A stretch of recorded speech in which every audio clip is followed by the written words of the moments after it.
remember getting this really creepy feeling like you would if you saw a centipede and you're like, this get away from me feeling. Same exact feeling that I had, and I didn't feel any pain or anything like that. It was just a lot of pressure on my legs, and my body just gave out, and I woke up the next day, I was an amputee.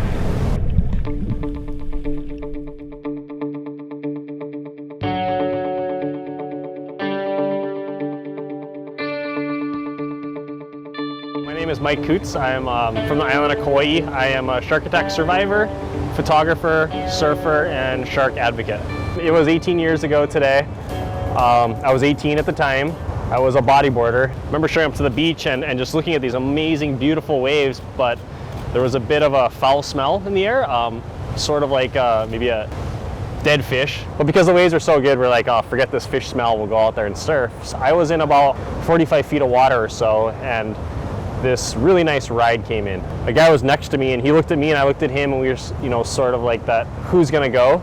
And I made the initial motion to kind of sort of, signal my dominance that I wanted this wave. And as soon as I made a motion to catch the wave, a large tiger shark came up from underneath me, grabbed onto me, and started shaking me back and forth.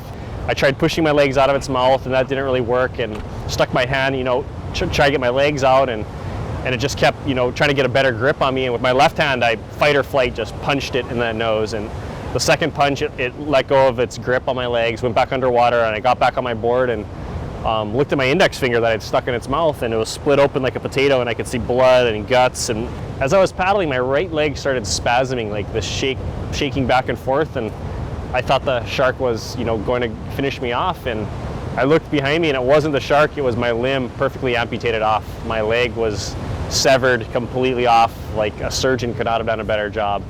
Blood squirting out the middle like a horror movie. And luckily I didn't have too much time to, think of the situation. A little wave came and it pushed me right up onto the sand.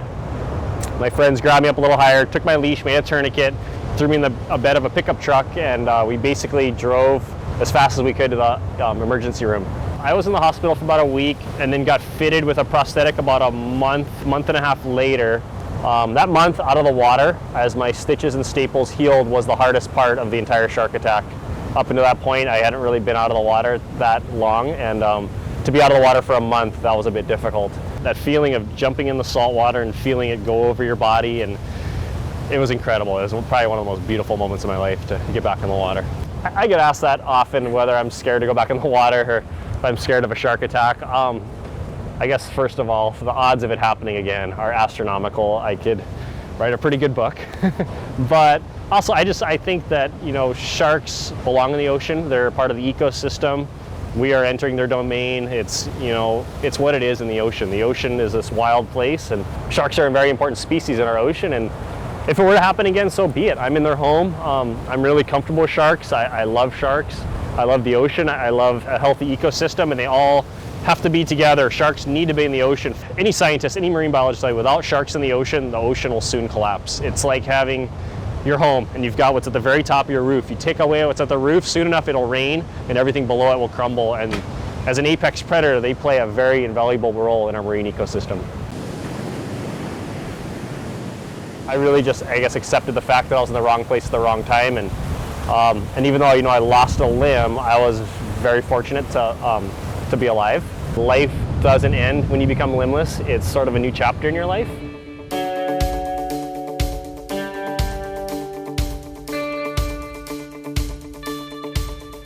These little challenges that you accomplish with your prosthetic sort of build this inner confidence, and it actually becomes like a fun game in a way that you don't think you can do something, and you figure out how to do it with the prosthetic, and then you do it.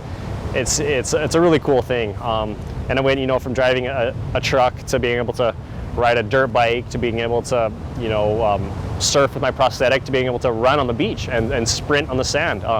It's just you sort of build on these little things, and eventually, you're basically like, what can I not do?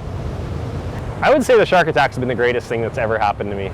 It's brought amazing life experiences. I've been able to travel to wonderful places, meet incredible people that I don't think would have happened had I not lost a leg to a shark. It's been a fortunate thing. I had no nightmares. No flashbacks. It's sort of given me a bit of self-confidence that I've gotten to be comfortable being uncomfortable, relying on a prosthetic and trying to, get through life, disabled in a way. but I wouldn't really want it any other way. And you know, 18 years ago, had I not paddled out, I think my life would have definitely been different, and I really like where I'm at right now.